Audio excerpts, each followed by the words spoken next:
जब देवताओं का सबसे खौफनाक दुश्मन क्रोनोस अपनी कैद तोड़कर फिर से जागने लगा तो उन्हें जरूरत पड़ी एक महास्त्र की। लेकिन जब देवताओं को ही बेड़ियों में जकड़ लिया गया तो इस प्रलय को रोकने की आखिरी उम्मीद बना वो शख्स जिसने दुनिया को पहले भी तबाही से बचाया था। उस महास्त्र तक पहुंचने के लिए पर्सियस को गुजरना पड़ा एक ऐसी रहस्यमयी भूल भुलैया से जो आपके दिमाग के साथ खेलती है और जहाँ रास्ता हर पल बदलता है, जहाँ की पहरेदारी करते हैं विशालकाय साइक्लोप्स जिनके हाथों से बच निकलना नामुमकिन है। अपनी मंजिल तक पहुंचने के लिए उसे सामना करना पड़ा नरक के सबसे खौफनाक राक्षसों का, लेकिन इन दानवों से भी बड़ी चुनौती उसके ही अपनों का धोखा बन गया। ये कहानी है राथ ऑफ द टाइटन्स मूवी की।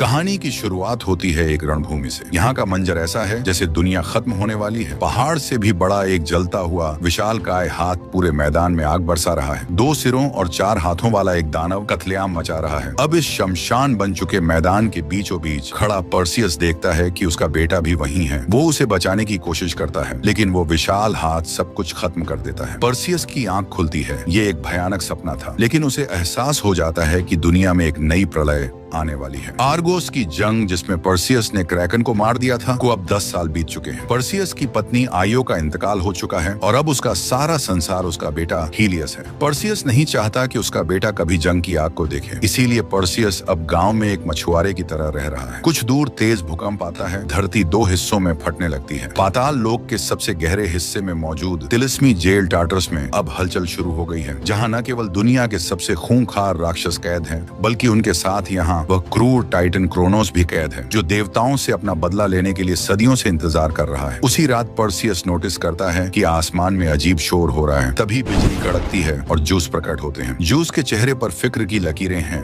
वह पर्सियस को कहता है कि आर्गोस की तबाही के बाद इंसानों ने देवताओं से प्रार्थनाएं करना बंद कर दिया है, जिसकी वजह से देवता बूढ़े हो रहे हैं और उनकी ताकत खत्म हो रही है। जूस कहता है कि टार्टर्स की जेल से अगर क्रोनोस आजाद हो गया तो पूरी दुनिया राख बन जाएगी। जूस पर्सियस की मदद मांगता है, लेकिन पर्सियस कहता है कि वो अपने बेटे को अकेले छोड़कर नहीं जा सकता और वो जूस के साथ जाने के लिए इनकार कर देता है। जूस पर्सियस से कहता है कि तुम्हारा आधा इंसान होना तुम्हें देवताओं से भी ताकतवर बनाता है। यह कहकर वह वहाँ से चला जाता है। जूस अब सीधा अंडरवर्ल्ड के सबसे गहरे हिस्से में पहुँचता है। पोसाइडन भी पहले से ही वहाँ पहुँच चुका है। कुछ देर बाद जूस का बेटा एरिस भी वहाँ आ जाता है। एरिस जूस से काफी खफा है क्योंकि उसे लगता है कि जूस ने उससे ज्यादा अहमियत पर्सियस को दी है। जूस उन्हें टार्टर्स जेल के पास लेकर जाता है। टार्टर्स की उस अद्भुत जेल की दीवारों में काफी हलचल है। जूस हेडीज को पुकारता है। हेडीज वहाँ प्रकट होता है। जूस हेडीज से पुरानी दुश्मनी भूलकर साथ लड़ने के लिए कहता है ताकि क्रोनोस को कैद में रखा जा सके, लेकिन तभी उनको कुछ राक्षस चारों तरफ से घेर लेते हैं और उन पर हमला कर देते हैं। दरअसल हेडीज ने उनको धोखा दिया है। अचानक हुए हमले की वजह से जूस और पोसाइडन भी उनका मुकाबला नहीं कर पाते हैं। एक आग का गोला पोसाइडन को जाकर लगता है और वो घायल हो जाता है। एरीज भी अपना हथियार निकालता है, लेकिन वो अपने ही पिता जूस पर हमला कर देता है क्योंकि एरीज भी हेडीज से मिला हुआ है। जूस को ये देखकर काफी धक्का लगता है। जूस को बेहोश करने के बाद एरीज जूस के हथियार थंडरबोल्ट को ले लेता है। अगली सुबह जमीन से खौफनाक राक्षस निकलने लगते हैं। पर्सियस नोटिस करता है कि उनमें से एक आग का गोला उनके गांव की दिशा में बढ़ रहा है। वह तेजी से अपने घर की तरफ भागता है। वह आग का गोला उनके गांव के बीच गिरता है। जमीन के अंदर एक दानव तेजी से आगे बढ़ता है और एक धमाके के साथ जमीन फाड़कर बाहर निकलता है। पर्सियस नोटिस करता है कि राक्षस सीधा उसके बेटे की दिशा में जा रहा है। वह अपनी वो तलवार उठाता है जो जूस ने उसे दी थी। पर्सियस उस राक्षस की दिशा में भागता है। चारों तरफ उस दानव ने तबाही मचा रखी है और लोगों को जिंदा जला रहा है। तभी वह दानव काइमेरा उसके सामने आता है। ये 2 सिरों वाला एक ऐसा शैतान है जो एक सिर से जहर फेंकता है और दूसरे सिर से आग उगलता है और जिसकी पूंछ एक जहरीला सांप है। पर्सियस अपनी फुर्ती का इस्तेमाल करके काइमेरा के ऊपर जंप करता है और उसके ऊपर वार करता है, लेकिन काइमेरा पर्सियस को गिरा देता है। काइमेरा उन्हें जलाने की कोशिश करता है, लेकिन पर्सियस पास पड़े एक लकड़ी के टुकड़े को उठाकर उस आग को रोक लेता है। काइमेरा फिर से गांव वालों के पीछे दौड़ता है। वो सब कुछ तोड़ते हुए आगे बढ़ता है। पर्सियस भी उसका पीछा करता है, लेकिन जैसे ही वह हीलियस तक पहुंचना चाहता है, काइमेरा दीवार तोड़कर उनके बीच आ जाता है। हीलियस की जान बचाने के लिए पर्सियस काइमेरा को ललकारता है। काइमेरा पर्सियस को घसीटते हुए दौड़ता है और वो दोनों दीवार तोड़ते हुए एक घर में जा गिरते हैं। काइमेरा एक जाल में फंस जाता है और उसके जहर फेंकने वाले मुंह में लोहे का एंकर फंस जाता है। काइमेरा अपनी सांप वाली पूंछ से हमला करने की कोशिश करता है, लेकिन पर्सियस उसे काट देता है। काइमेरा वहां से भाग उठता है। पर्सियस उस पर हमला करता है और उसके एक सिर को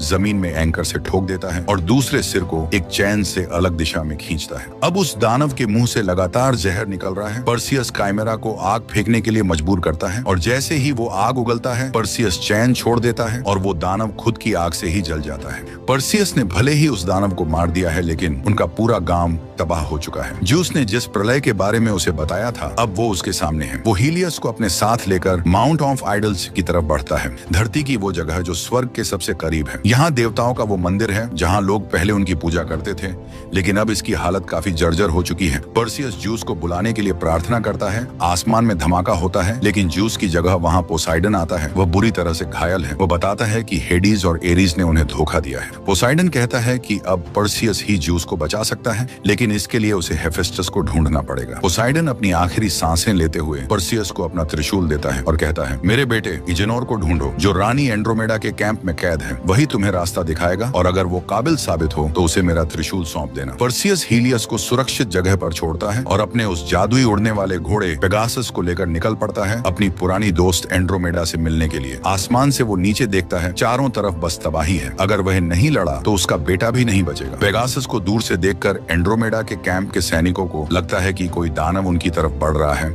वो उस पर हमला करने के लिए आगे बढ़ते हैं, लेकिन एंड्रोमेडा को पता चल जाता है कि वो पर्सियस है। वो अपने सैनिकों को हथियार नीचे करने को कहती है। पर्सियस वहां पहुंचता है। एंड्रोमेडा उसे देखकर काफी खुश है। वो एक योद्धा बन चुकी है और अपनी सेना के साथ इन राक्षसों से लड़ रही है। एंड्रोमेडा पर्सियस को अपने टेंट में लेकर जाती है। उसके दिल में अब भी पर्सियस के लिए फीलिंग्स है। पर्सियस देखता है कि चारों तरफ घायल सैनिक हैं। वो एंड्रोमेडा को बताता है कि देवताओं का अंत करीब है। वो एजेनोर के बारे में पूछता है। एंड्रोमेडा उसे उस जेल में लेकर जाती है जहाँ एजेनोर कैद है। एजेनोर कोई योद्धा नहीं है, वह एक चोर और धोखेबाज है जो कैद में अपनी सजा काट रहा है। उसे अपनी दैवीय शक्तियों में कोई दिलचस्पी नहीं है, लेकिन जब उसे पता चलता है कि उसका पिता पोसाइडन मारा जा चुका है, वह इस मिशन पर जाने के लिए तैयार हो जाता है। एजेनोर उन्हें बताता है कि टार्टरस की भूल भुलैया का नक्शा सिर्फ एक ही शख्स ने बनाया है, हेफेस्टस, देवताओं का वो लोहार जिसने ज्यूस का थंडरबोल्ट और पोसाइडन का त्रिशूल बनाया था। लेकिन हेफेस्टस को देवताओं ने ओलिम्पस से निकाल दिया था और अब वह एक गुमनाम टापू पर रहता है। पर्सियस, एंड्रोमेडा और एजेनोर एक जहाज लेकर उस द्वीप की तरफ बढ़ते हैं, लेकिन समुद्र में चारों तरफ कोहरा है और उन्हें कुछ दिखाई नहीं दे रहा। एजेनोर अपने पिता का त्रिशूल मांगता है और कहता है कि पोसाइडन के हथियार के बिना उस गुप्त द्वीप पर पहुंचना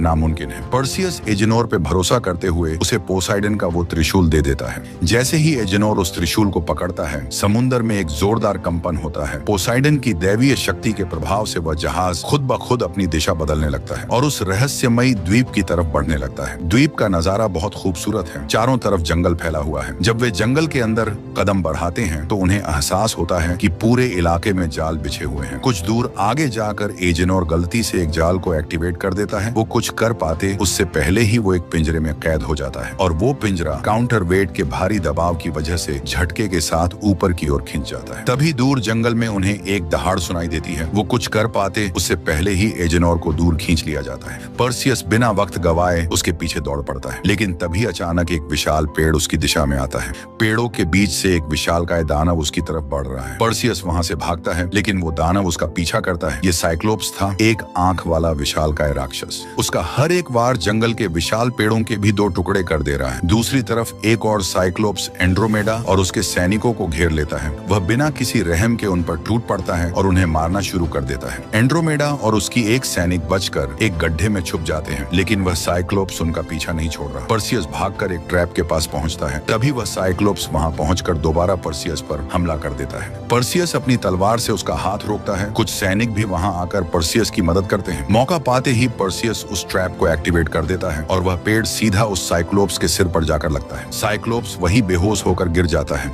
उसकी दर्दनाक चीख सुनकर दूसरा साइक्लोप्स भी एंड्रोमेडा को छोड़कर वहां से भाग जाता है। पर्सियस गिरे हुए साइक्लोप्स के ऊपर जाता है। तभी दूसरा साइक्लोप्स भी वहां पहुंच जाता है। पर्सियस उनसे पूछता है कि एजेनोर कहाँ है। वो उन्हें वार्निंग देता है और पोसाइडन का त्रिशूल निकाल लेता है, लेकिन तभी एक बूढ़ा साइक्लोप्स वहां एजेनोर को लेकर आता है। पोसाइडन के त्रिशूल को देखकर वो बताता है कि वो हेफेस्टस के पहरेदार हैं और इस जंगल की हिफाजत करते हैं। दूसरी तरफ पाताल लोक में हेडीज और एरीज ने ज्यूस को बंदी बना रखा है। एरीज ज्यूस से इतनी नफरत करता है कि वो कैद में भी ज्यूस पर वार करता है। हेडीज उसे रोकता है। हेडीज कहता है कि ये उसकी सल्तनत है और एरीज अपनी औकात में रहे। उन्हें ज्यूस को मारने की जरूरत नहीं है क्योंकि क्रोनोस ने ज्यूस की शक्तियों को खींचना शुरू कर दिया है। जब ज्यूस उनसे पूछता है वो ऐसा क्यों कर रहे हैं, तब हेडीज बताता है कि उन्होंने क्रोनोस से एक सौदा किया है। अगर वे ज्यूस की दिव्य शक्ति क्रोनोस को सौंपकर उसे दोबारा जिंदा कर देते हैं तो बदले में क्रोनोस उन्हें अमरता का वरदान देगा। हेडीज कहता है कि देवता अब मरने लगे हैं, लेकिन उन्हें इंसानों की तरह स्वर्ग नहीं मिलता, बल्कि उनका अंश इस दुनिया से खत्म हो जाता है और हेडीज अपना ऐसा अंत नहीं चाहता। पर्सियस और उसका काफिला अब साइक्लोप्स के साथ उस जगह की ओर बढ़ रहा है जहाँ हेफेस्टस रहता है। वो बूढ़ा साइक्लोप्स उन्हें एक विशाल पहाड़ के नीचे मौजूद गुफा के पास लेकर जाता है। गुफा के अंदर जाने पर उनकी मुलाकात हेफेस्टस से होती है। हेफेस्टस अब एक बूढ़ा और थोड़ा पागल सा दिखने वाला शख्स बन चुका है। वह देवताओं से नफरत करता है क्योंकि उन्होंने उसे छोड़ दिया था। हेफेस्टस उन्हें अपनी गुप्त लैब में ले जाता है और खुलासा करता है कि टार्टरस की रचना उसी ने की थी, लेकिन टार्टरस बनाते समय उसने अपने लिए एक गुप्त रास्ता भी बनाया था, मगर यह रास्ता किसी साधारण मार्ग जैसा नहीं बल्कि एक पेचीदा भूल भुलैया है। जब पर्सियस उसे बताता है कि एरीज और हेडीज मिलकर क्रोनोस को आजाद कर रहे हैं तो हेफेस्टस उनकी मदद करने के लिए मान जाता है। वे सभी उस खतरनाक भूल भुलैया की ओर रवाना हो जाते हैं। रास्ते में हेफेस्टस एजेनोर को भूल भुलैया का नक्शा देता है।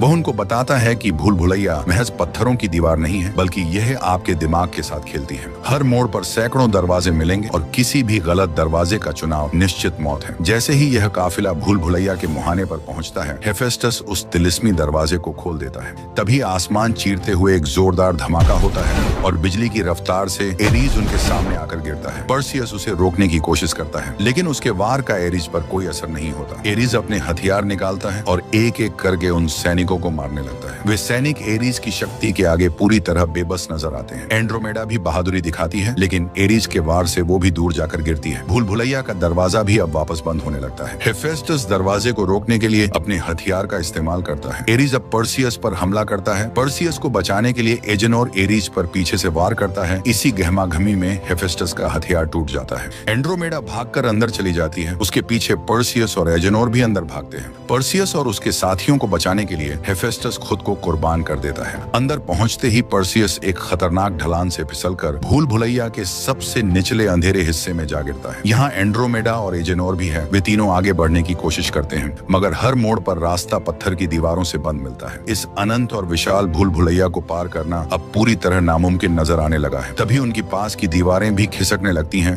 वो तीनों वहां से भागते हैं और बाल बाल बचते हैं, मगर जैसे ही वे बाहर निकलते हैं वे उस तिलिस्मी भूल भुलैया के ऐसे हिस्से में पहुंचते हैं जहां रास्ता हर पल अपना रूप बदल रहा है। टार्टरस की ये जगह किसी जिंदा शैतान जैसी है। वो कुछ कर पाते उससे पहले ही वो नीचे खींच लिए जाते हैं। पर्सियस अब एक अंधेरे कमरे में जाकर गिरता है जहां एक राक्षस उस पर हमला करता है। ये दानव हर बार हमला करने के बाद पर्सियस को गिराकर भाग जाता। जब पर्सियस थक जाता है तब वो दानव अपना चेहरा दिखाता है। ये मिनोटॉर था, आधा इंसान और आधा सांड। मिनोटॉर जब फिर से पर्सियस पर हमला करता है तब पर्सियस अपनी फुर्ती दिखाते हुए उसका सींग तोड़ देता है। फिर वह उसी सींग को हथियार बनाकर उस राक्षस को मार गिराता है। मिनोटॉर को खत्म करते ही वो जगह फिर से अपना रूप बदलने लगती है और एक नया आकार ले लेती है। पर्सियस आगे बढ़ता है तो उसे एंड्रोमेडा और एजेनोर मिलते हैं। वो लोग देखते हैं कि वो अब आखिरकार टार्टरस के केंद्र में पहुंच चुके हैं। ज्यूस को विशाल जादुई जंजीरों से हवा में लटकाया गया है। ज्यूस हेडीज से माफी मांगता है। ये सुनकर हेडीज चौंक जाता है। ज्यूस कहता है कि वह इस पूरी साजिश के लिए हेडीज को माफ कर रहा है। हेडीज की आंखों में अपने भाई के लिए दया और अपनी गलती के लिए पछतावा साफ दिखाई देता है। तभी वहाँ एरीज आता है और हेडीज पर हमला कर देता है। एरीज ज्यूस के हथियार से हेडीज को मारने की कोशिश करता है,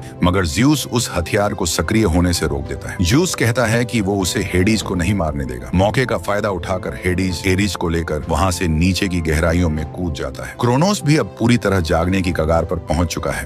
पर्सियस, एंड्रोमेडा और एजेनोर के साथ वहां पहुंच जाता है। वो लोग ज्यूस की जंजीरों को तोड़ने की कोशिश करते हैं। क्रोनोस उन्हें रोकने के लिए अपना हाथ उनकी तरफ बढ़ाने लगता है। पर्सियस अब अपनी पूरी ताकत का इस्तेमाल करते हुए उन जंजीरों को तोड़ देता है, लेकिन एरीज फिर से वहां आ जाता है। वो एक धमाका करता है जिससे एंड्रोमेडा हवा में उछल जाती है, पर पर्सियस उसे पकड़कर बचा लेता है। हेडीज वहां आकर एरीज को रोकता है और सबको वहां से जाने के लिए कहता है, लेकिन जब पर्सियस ज्यूस को लेकर वहां से जा रहा होता है, एरीज हेडीज पर वार करता है और उससे पोसाइडन का त्रिशूल छीनकर ज्यूस की दिशा में फेंकता है। वो त्रिशूल सीधा ज्यूस को जाकर लगता है। बिगड़ते हालातों को देख ज्यूस अपनी अंतिम बची हुई ताकत का इस्तेमाल करता है। एक धमाका होता है और वो पाताल लोक से बाहर पहुंच जाते हैं, लेकिन अब ज्यूस की सारी शक्तियां खत्म हो चुकी हैं और वो मौत के बहुत नजदीक है। ज्यूस पर्सियस को बताता है कि क्रोनोस को सिर्फ एक महाअस्त्र स्पीयर ऑफ ट्रियम से मारा जा सकता है, जो ज्यूस के थंडरबोल्ट, पोसाइडन के त्रिशूल और हेडीज के हथियार को एक साथ जोड़कर बनेगा। लेकिन थंडरबोल्ट अब भी एरीज के पास था। पर्सियस एरीज से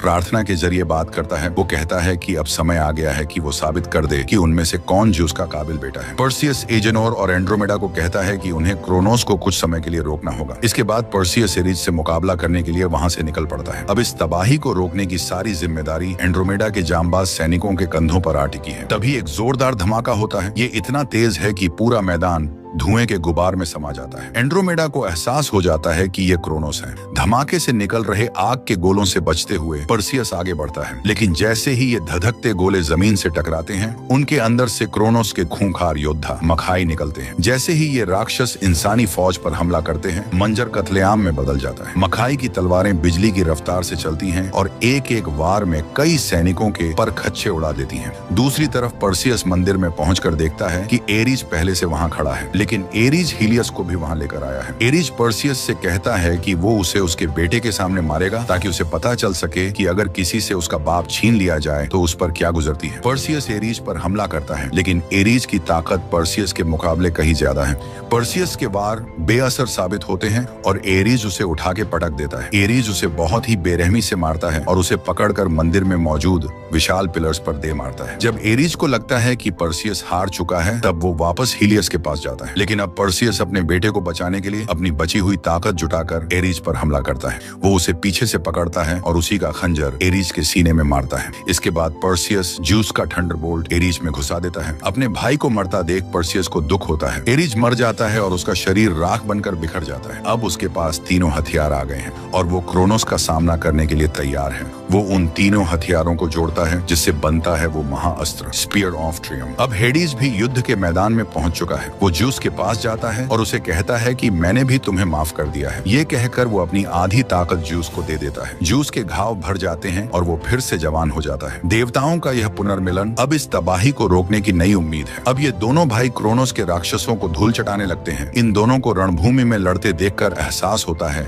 कि आखिर इन्हें ब्रह्मांड का देवता क्यों कहा जाता है। हेडीज और ज्यूस अपनी शक्तियों से क्रोनोस के मखाई दानवों को मक्खियों की तरह हवा में उड़ा देते हैं। लेकिन तभी क्रोनोस जमीन को फाड़कर बाहर निकलने लगता है, जिसका आकार इतना विशाल है कि उसके सामने पहाड़ भी छोटे लग रहे हैं। ज्यूस अपनी शक्तियों का इस्तेमाल कर क्रोनोस पर हमला करता है, लेकिन इससे क्रोनोस अब और भी ज्यादा गुस्से में आ जाता है। वह अपने एक ही वार से पूरे के पूरे पहाड़ को नेस्तो नाबूद कर देता है। पर्सियस भी अब क्रोनोस की तरफ बढ़ रहा है, लेकिन क्रोनोस लगातार आग की बारिश कर रहा है। उसका हर एक हमला पूरे जंग के मैदान में आग के गोले बरसा रहा है। ज्यूस और हेडीज को समझ आ जाता है कि पर्सियस को क्रोनोस तक पहुंचाने के लिए उन्हें क्रोनोस को रोकना पड़ेगा। वो दोनों अपनी शक्तियों को मिलाकर अपनी पूरी ताकत के साथ क्रोनोस पर एक वार करते हैं। इस वार से क्रोनोस भी हिल जाता है और चंद पलों के लिए अपना मुंह खोल लेता है। पर्सियस को हमला करने का एक मौका मिल जाता है। क्रोनोस ज्यूस और हेडीज को रोकने के लिए जमीन पर अपना मुक्का मारता है, जिससे आग का एक तूफान उठ जाता है। ज्यूस अपनी बची हुई ताकत का इस्तेमाल करके एक सुरक्षा कवच बनाकर हेडीज को बचा लेता है। पेगासस भी पर्सियस का पूरा साथ देता है और वो दोनों आग को चीरते हुए आगे बढ़ते हैं। पर्सियस सीधे क्रोनोस के उस जलते हुए मुंह में एक सुसाइड डाइव लगाता है।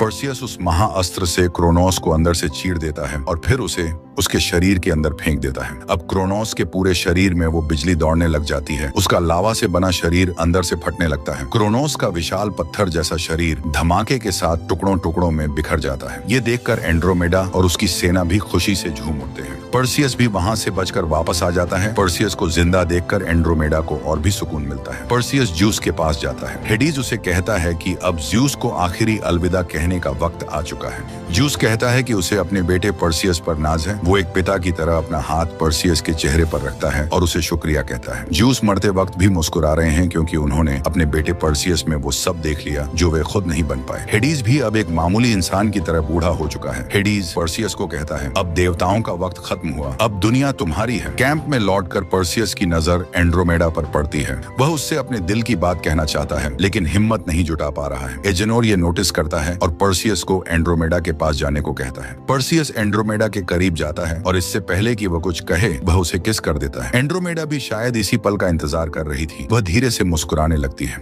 फिल्म के आखिर में हम पर्सियस को उसके बेटे हीलियस के साथ देखते हैं। पर्सियस हीलियस को अपनी तलवार सौंप देता है। वह उसे समझाता है कि तुम्हारी रगों में देवताओं का खून है और तुम्हें अपनी इस शक्ति का इस्तेमाल हमेशा लोगों की भलाई के लिए करना होगा। पर्सियस की कहानी का फर्स्ट पार्ट देखने के लिए स्क्रीन पर आ रहे वीडियो पर क्लिक करें और अगर आपको यह वीडियो पसंद आया तो इसे लाइक और हाइप करें।